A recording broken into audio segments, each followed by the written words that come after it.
Vamos a ver aquí el tema de módulos en Fortran 90 que, como les digo, son pedazos de código que están flotando, ¿bien? Y que podríamos decir como que tiene vida propia. Un objeto en sí tiene vida propia. ¿Ven la pantalla, no? Buenísimo. Entonces, normalmente, en un código que está programado de alguna manera de una forma similar a lo que como uno se trabajaría con objetos, en este caso con módulos, uno tiene un main, ¿no? Donde uno hace la parte principal del código y además tiene los distintos módulos. Por ejemplo, acá tengo un módulo A, un módulo B y también tiene procedimientos, ¿sí? Todos están por separados, de manera tal que, como ya habíamos visto, por ejemplo, cuando yo tengo un procedimiento, yo lo puedo llamar e intercambiar datos entre el main y los procedimientos, que no tienen por qué estar adentro de los procedimientos, adentro del main, ¿sí? Eso es lo que vemos cuando usamos funciones o subrutinas. Yo le paso valores, le paso variables y el procedimiento me los devuelve. Bueno, de una forma similar, uno puede interactuar con los módulos pueden interactuar entre sí, los módulos pueden interactuar con los procedimientos y así todos interactúan con todos, pero los módulos tienen la particularidad de que conservan los valores de las variables y de las cosas que están en la memoria y están siendo usadas por los módulos. Es decir, como en los objetos, una vez que uno, por ejemplo, en un objeto, vamos a un caso burdo, si yo estoy programando un objeto y agrego un botón en un programa, ¿bien? Un botoncito de aceptar. Ese botoncito existe y tiene sus valores y tiene su espacio en memoria y está viviendo ahí, y por más que yo altere cosas en el main, sigue existiendo. Bueno, eso es lo que nos va a pasar con los módulos, que yo una vez que los declaro, van a tener su espacio en la memoria y van a estar viviendo ahí. Y a menos que yo desaloque valores o los vuelva a alocar, lo que queda reservado en la memoria para ellos va a seguir independientemente de lo que yo haga en el main, a menos que el main les pida que los modifique. Normalmente un código escrito de manera prolija, en el main se trata de hacer lo más básico posible. Y entonces normalmente lo que uno va a hacer acá en el main es escribir las cosas más generales y va a ir pasando a procedimientos y a otros módulos las cuestiones que se tienen que ir haciendo de manera modular, ¿sí? Sí, para ser redundante. Es decir, que no tenga razón de ser escribir un main kilométrico y que sea conciso y se entienda qué es lo que hace y que vaya llamando a las partes y que las partes se vayan ejecutando en otro lugar. Pero bueno, eso sería una programación modular. En sí, un módulo es un lugar donde uno reserva espacio para variables. Esas variables viven, flotan en el módulo y cuando yo lo uso puedo tomar esos valores o puedo modificarlos, y cuando no lo uso se quedan ahí, no se desalocan. No es como un procedimiento que cuando yo lo llamo aloca las memorias para, qué sé yo, para un array, lo procesa, me devuelve la diagonal, y una vez que llega a la línea de end subroutine o el retorno de la función end function, se desalocan esos valores de la variable y se pasan por referencia, in place, out of place o como sea. Bien.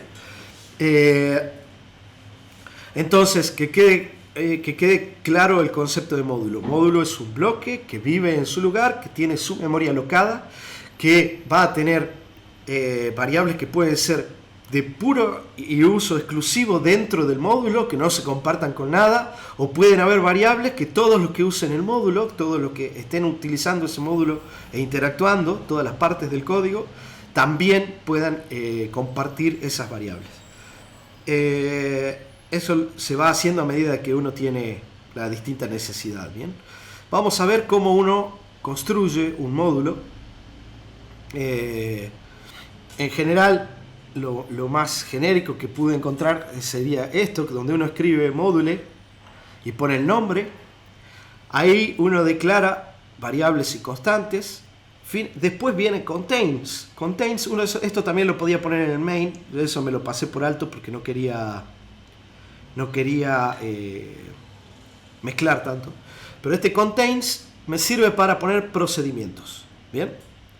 Donde en estos procedimientos yo no voy a declarar ninguna de las variables que están declaradas aquí en el módulo. Esas variables ya pertenecen al módulo. Solamente voy a declarar las variables que van a estar adentro del procedimiento. Bien. Finalmente, para terminar el módulo, se pone end module y chao. Perfecto. De esta manera declaro un módulo. Ahora vamos a ver aquí un ejemplito que tengo. Fíjense que este es un módulo bastante simple, el caso, digamos, típico que van a encontrar en las páginas de internet, que se llama módulo constantes, ¿no? Lo que hago aquí simplemente es declarar dos parámetros, pi con algunas cifras decimales y la constante imaginaria. Una es de tipo real y la otra es de tipo complejo, ¿no? Y chao, eso es todo el módulo. Declaro dos parámetros, pi e imaginario. Cada vez que yo use este módulo en otra parte del código, la variable pi y la variable im van a ser parámetros que los voy a tener a disposición. ¿Bien? Y no los tengo que andar declarando por todos lados, en cada una de las subrutinas donde lo necesite, en el main, en todas partes. Si yo, por ejemplo, tengo que usar pi y la constante i en algún lugar, simplemente llamo al módulo y le digo usa constantes. Bien. Este sería otro módulo, un módulo que llama al módulo constantes. Bien. Bueno, eso lo veamos en términos generales, cómo es que uno usa los módulos. Por ejemplo, si yo estoy en el main, tengo el program nombre main y le digo esta parte, use nombre módulo. Entonces, lo que va a hacer este use nombre módulo es usar el módulo que se llama nombre módulo. Y todo lo que esté declarado, los procedimientos que estén adentro del módulo y todo lo que vive en el módulo va a ser utilizado y se va a intercambiar, digamos, toda esa data adentro de este main. ¿Bien? Acá hay un detalle no menor que es la declaración de variables no declaradas en el módulo. Porque lo primero que voy a tener en mis procedimientos o en el main, que es un procedimiento más, si yo quiero usar un módulo, lo primero que tengo que hacer después de la línea program es poner los use, nombre de los módulos que vaya a usar. 1, 2, 3, 4, todos los módulos que sean. Módulo A, módulo nombre, módulo lo que uno necesite. Lo mismo, igual, idéntico, si estoy trabajando en un procedimiento. Entonces acuérdense que un procedimiento puede ser una rutina o una función. Y acá lo primero que le escribo es use, nombre del módulo. Después vendrá la declaración de variables que no están declaradas en el módulo y finalmente termina el procedimiento, la función o la subrutina. Veamos cómo es un módulo un poco más complejo. En este módulo, fíjense que lo que yo estoy haciendo es una declaración de diversas variables y la mayoría son alocables. Bien, lo que son vectores diversos. Acá tengo contains y tengo una subrutina. Después lo vamos a ver todo en mayor detalle. Pero esta subrutina, fíjense aquí que hay algo como muy importante que es, no le puse ningún argumento. Porque esta subrutina no va a traer ningún argumento extra, porque no lo voy a utilizar en este caso. Y voy a trabajar con las variables que están declaradas en el mismo módulo. Es decir, voy a trabajar con wave to trans, grilla X, grilla P, N, T, DT, esas cosas. ¿Bien? Pero aquí adentro, este módulo tiene un vector de tipo complejo que se llama auxiliar. Que yo no me interesa que se desparrame por todo el código y que me esté ocupando memoria todo el tiempo. No, solamente lo necesito aquí cuando tengo que hacer una serie de cálculos. en toda esta parte. Entonces, lo que hago es alocarlo cuando lo voy a usar y después al final del código, después ya lo vamos a ver entero, lo desaloco. Chao. Entonces, esta subrutina tiene su variable propia, que es esta auxiliar, que no nos interesa en el módulo ni en ninguno de los otros lugares, solamente se crea y se destruye aquí adentro, pero todas las otras están declaradas, qué sé yo, fíjense acá está wave to transf, está pot, por aquí, y todas esas están aquí declaradas, ¿bien? Fenómeno. ¿Cómo llamo yo a este módulo? Por ejemplo, desde un main. En un main vengo acá y le digo usa el módulo evolución temporal y usa el módulo constantes. Entonces ya me queda declarado aquí en este main, que es cubo oscilador, me queda declarado pi, la constante imaginaria, y me quedan declaradas wave to transfer y todas las que habíamos visto que están declaradas en el módulo evolución temporal. Además, mi main va a usar estas otras variables que no están declaradas en el otro lugar. Bien. Fíjense que yo tenía en el módulo declarado, por ejemplo, grilla X acá. ¿Bien? Este grilla X está declarado en el módulo. Cuando yo vengo acá, en el main, digo, bueno, acá voy a construir la grilla espacial. ¿Sí? De esta forma. Entonces, aloco memoria para grilla X con n variables, con n elementos, perdón.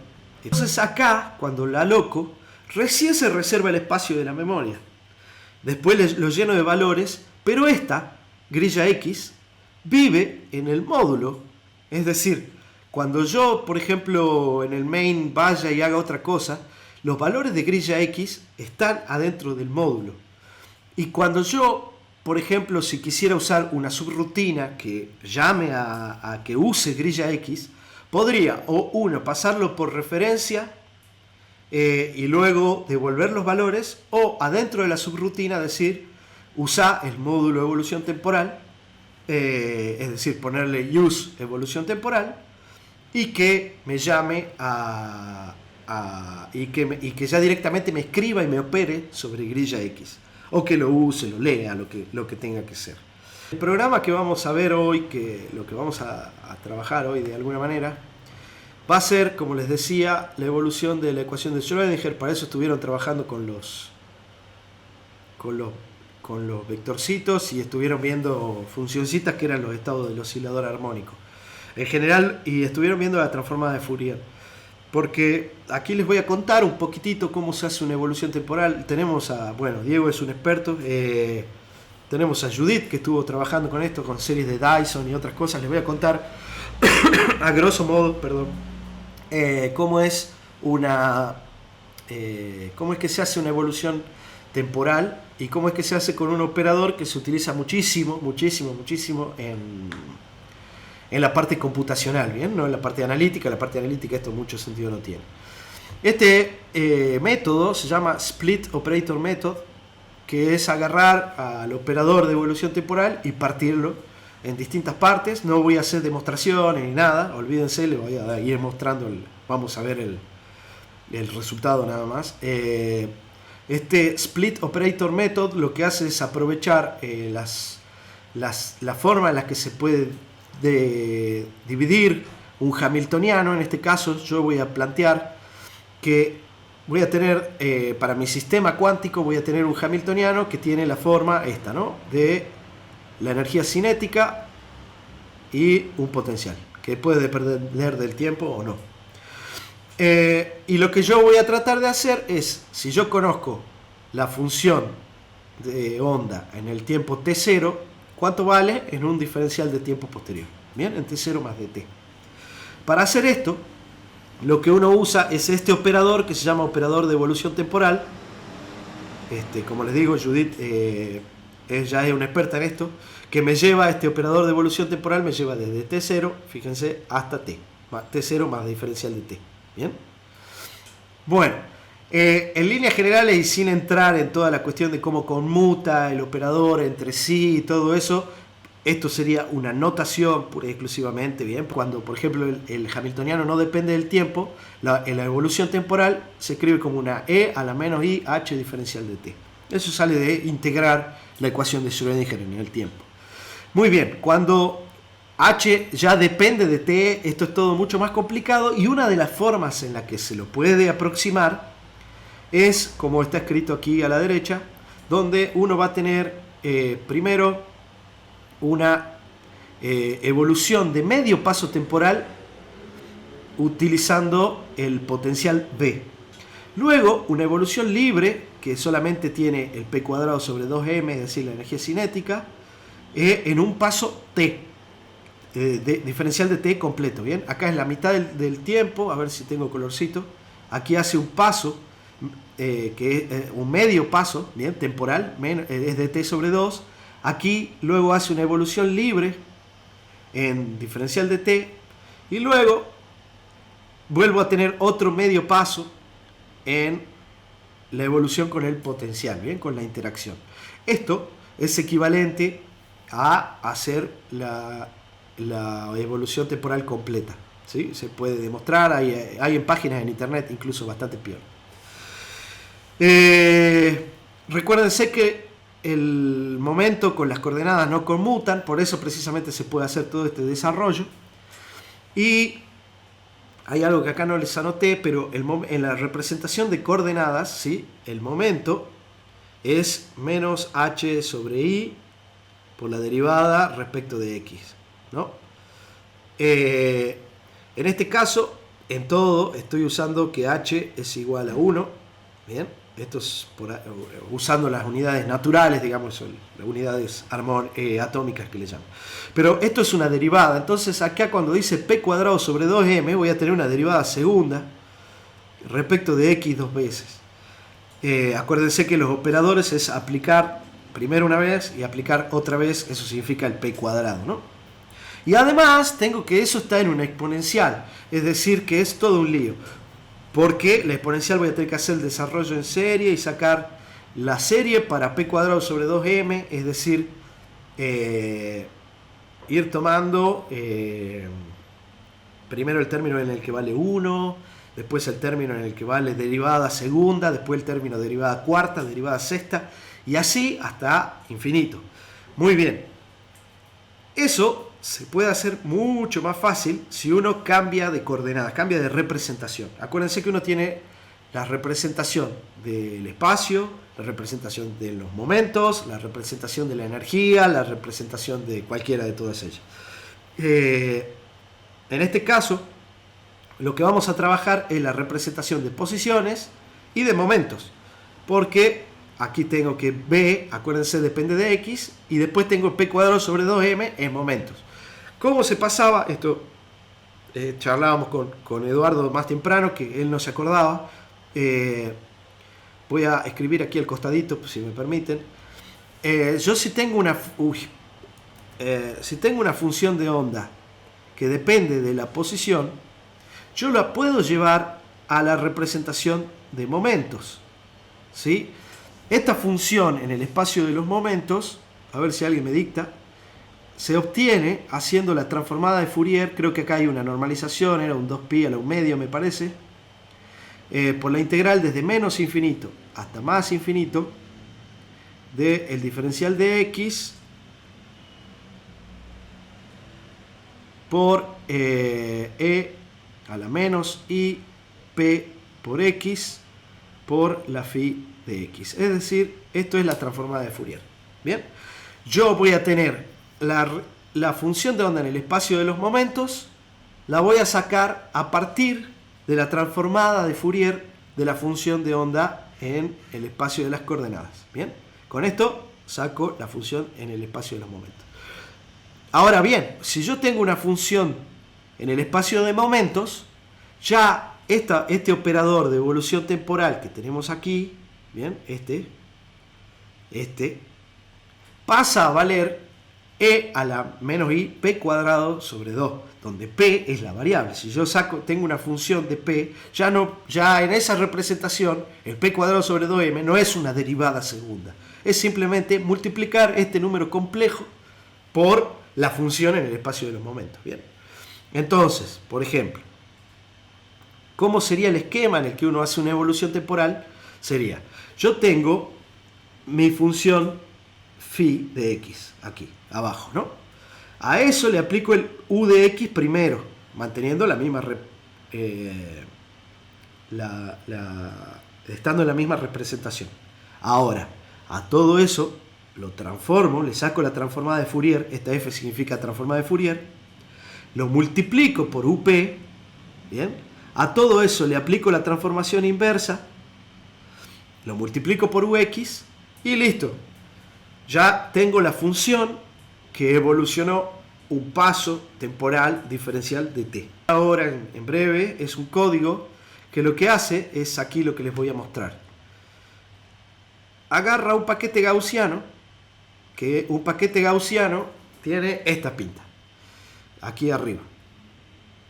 Un paquete gaussiano es una función, una gaussiana centrada en x0, ¿bien? Que lo que me da es una campanita, pero multiplicado por un e a la i kx. Ese e a la i kx, ¿cómo era una onda plana? ¿Se acuerda cómo era una onda plana? Una onda plana es e a la i kx. En este caso, las x son las coordenadas y k lo que me representa es el vector de onda, o en este caso el momento, la velocidad. ¿Bien? Para una partícula de masa 1 me representa la velocidad o el momento. Entonces, esta es la función que yo voy a tener a tiempo t0. Esa función tiene esta pinta que está aquí abajo. ¿Bien? Es una campanita con oscilaciones. Esta sería la parte real. La parte compleja tiene las oscilaciones desplazadas, porque e a la i tita es coseno más i seno, ¿no? Entonces la parte real va a tener las oscilaciones del coseno, y la parte imaginaria va a tener la del seno. Hay una fase de pi sobre 2 solamente. Entonces, lo que yo hice fue programar un módulo que hace todas estas cosas. Es el módulo que estábamos viendo los encabezados recién. Que lo que hago yo es aplicárselo a una psi de t0, le aplico ese u y saco la de t0 más diferencial de t. Bien, con el split operator method. Y en particular, si uno quiere propagaciones libres, que este paquete viaje solo, bien, perdón, aquí me equivoqué. Vamos a borrar. El u de x vale 1, ¿ok? El b de x vale 0. Entonces, el u de x va a ser 1. Fíjense donde teníamos la forma, ¿bien? De u de x. Era esta la forma de u de x. Acá, ¿bien? Y entonces fíjense que si el potencial de interacción es 0, si b es igual a 0, u es igual a 1, ¿ok? Bien, entonces lo que va a hacer mi código va a agarrar la phi de t0, le va a aplicar e a la i 0, es decir, 1, la va a transformar en Fourier, la va a multiplicar por e a la i p cuadrado sobre 2, le va a hacer la transformación inversa y la va a multiplicar otra vez por 1, que es el ux, y con eso voy a sacar la función de onda en el tiempo posterior. Ahora vamos a ver bien el código, pero antes... Bueno, ahí está. Empieza con un paquete gaussiano donde en las linitas, la línea gruesa es el módulo cuadrado de la función de onda, es decir, la parte real al cuadrado más la parte imaginaria al cuadrado. Después adentro tiene las oscilaciones, y que lo pasé, no sé, 10 pasos me parece, una unidad temporal, y bueno, y viaja de izquierda a derecha, simplemente usando este método.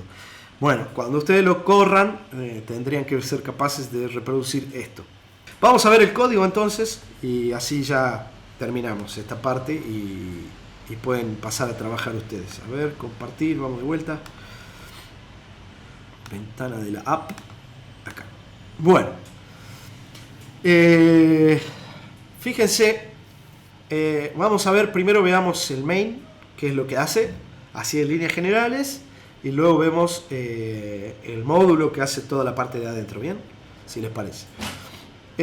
Fíjense, bueno, el programa se llama QOscilador, y acá están los módulos que voy a utilizar, ¿bien? Evolución temporal y constantes. Recién ahí viene el implicit known y la declaración de variables, ¿bien? ¿Se acuerdan? Tal vez, bueno, ¿se acuerdan que en la declaración de evolución temporal tengo una variable que se llama n?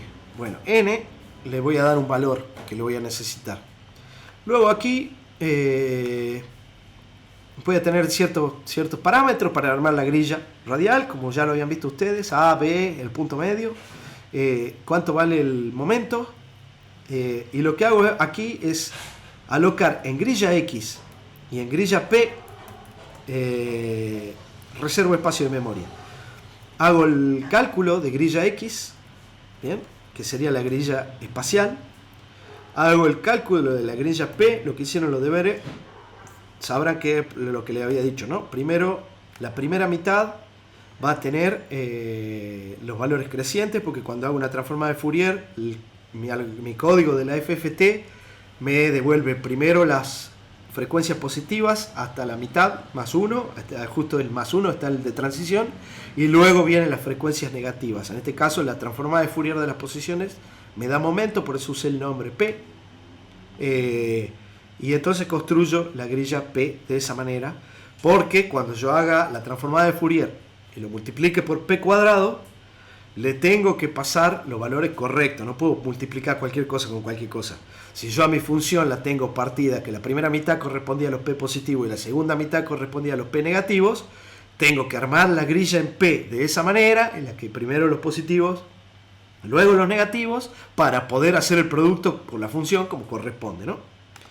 Entonces aquí, bueno, voy a usar un vector que está declarado aquí adentro del main, es decir, esto no va a ir a parar al módulo, el módulo ni se entera que existe esto, y llamo a esta subrutina que ya vimos en la clase anterior, que me da un paquete gaussiano para cuando el orden era 0 de los osciladores armónicos, ¿se acuerdan?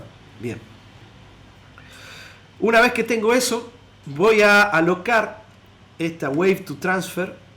Esta wave to transfer pertenece al módulo evolución temporal, y el módulo evolución temporal la va a utilizar para hacer todas las evoluciones temporales. Entonces lo que voy a hacer aquí en wave to transfer es cargar, fíjense que tiene dos n valores de largo, bien, que eso es lo que estoy alocando, y ese es el que yo voy a usar para hacer transformadas y destransformadas de Fourier, bien, y transformadas directas e inversas de Fourier.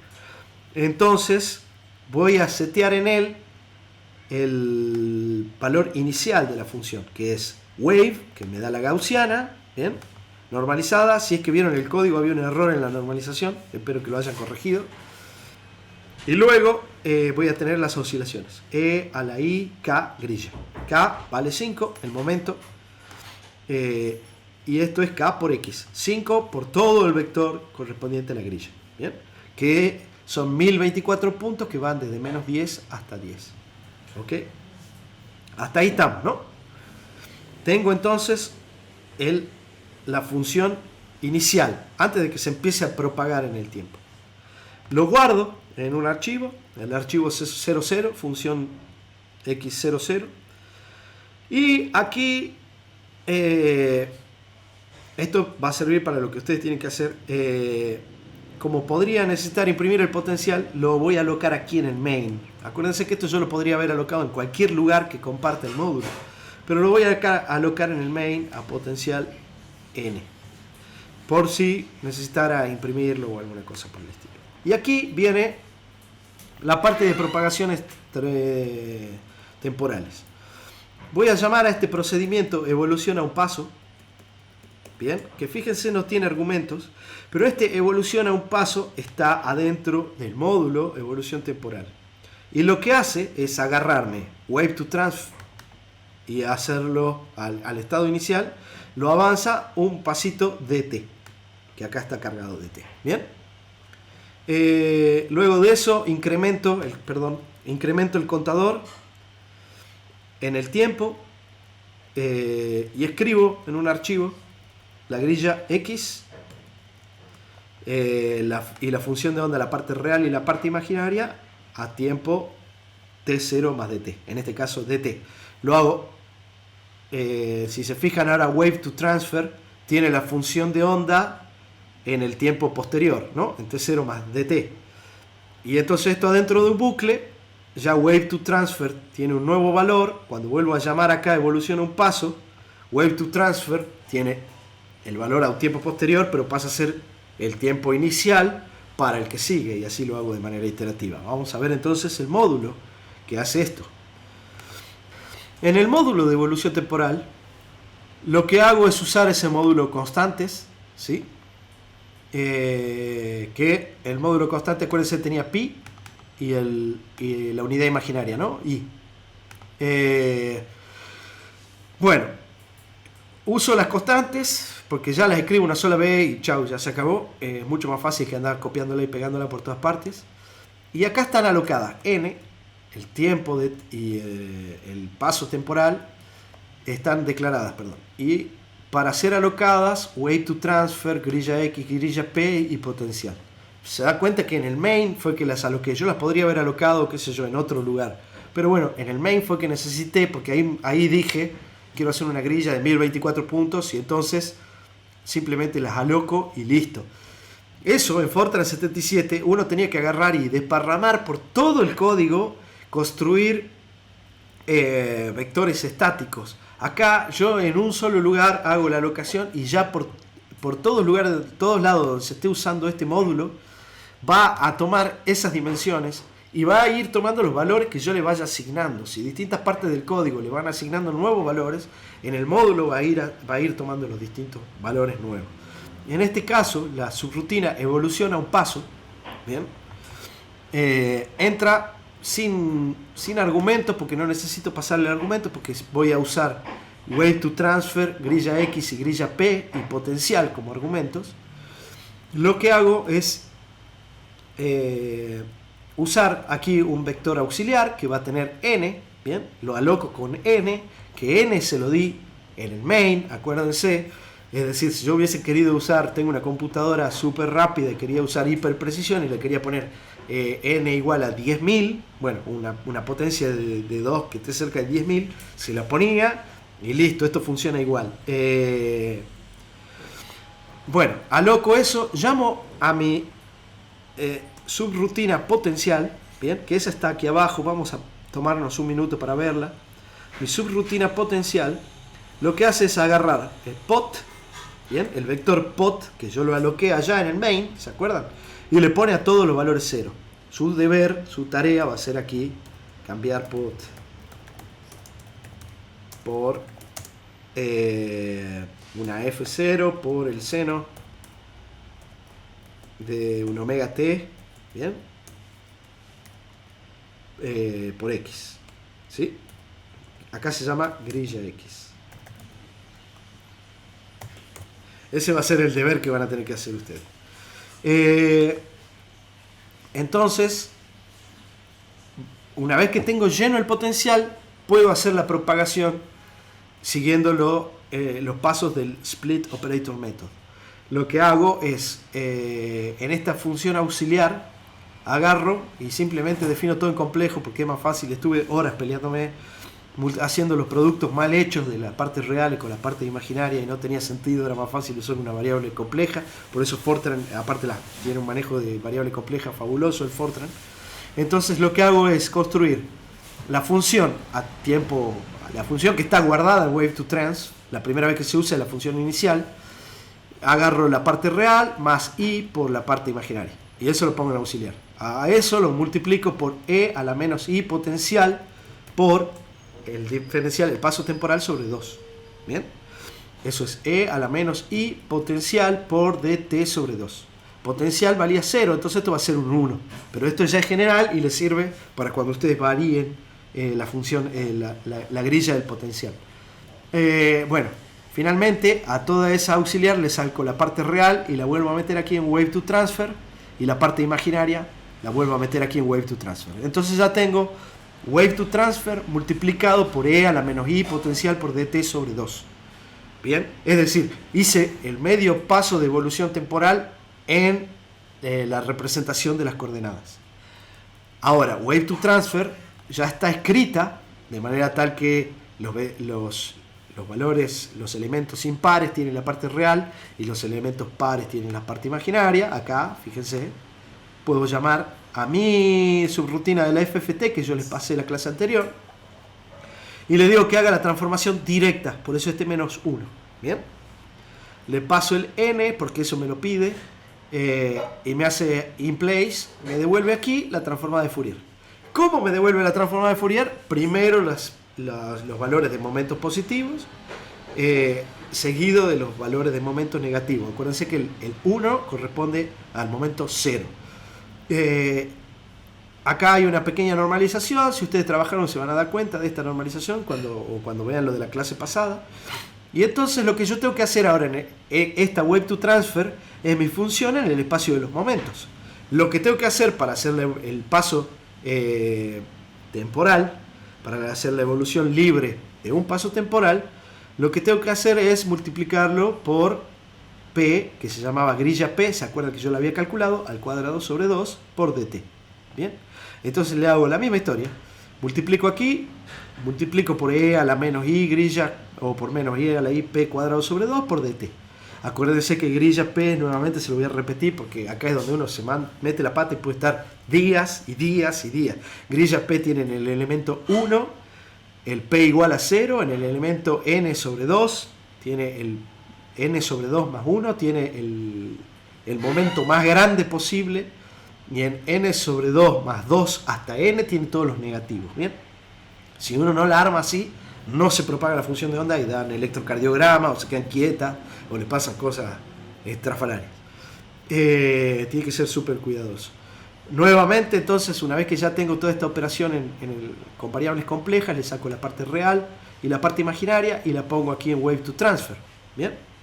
¿Y qué hago? Hago la transformación inversa y vuelvo al espacio de las coordenadas. Ahora, en el espacio de las coordenadas, la grilla radial ya me queda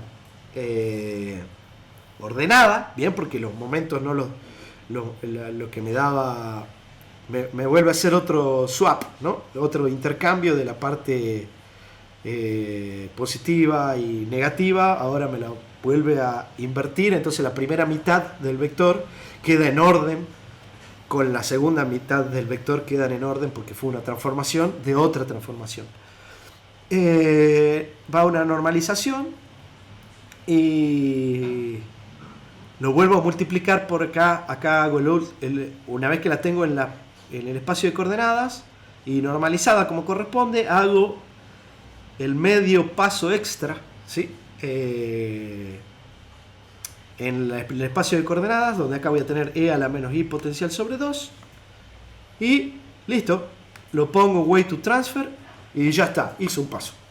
Bien, eso hace, bueno, aquí desaloco auxiliar, que igual de todas maneras cuando se acaba la subrutina se desaloca, pero por la duda siempre está bien, nunca está de más ponerlo.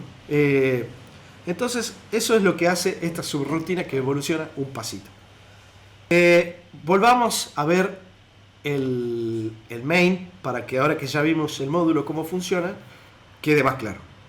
Fíjense las partes más importantes. Alocación. Aquí yo digo voy a alocar una grilla con n valores.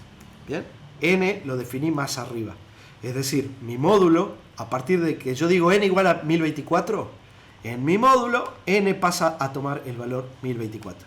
Bien, este es el módulo. Cuando yo acá digo alocar en grilla X y en grilla P, cada una con vectores de n valores, en mi módulo, grilla X y grilla P pasan a ser vectores o reserva de memoria para vectores de n valores. Bien, y a lo largo de todo el código, en mi módulo va a ir tomando los valores que yo le vaya asignando y el módulo flota ahí como un objeto, está vivo, manteniendo sus valores. Fíjense cómo en una línea, acá este call evoluciona un paso, en una sola línea, ¿bien? Me hace toda la evolución de un paso. Entonces mi main queda súper conciso. Bueno, nos vemos el viernes entonces.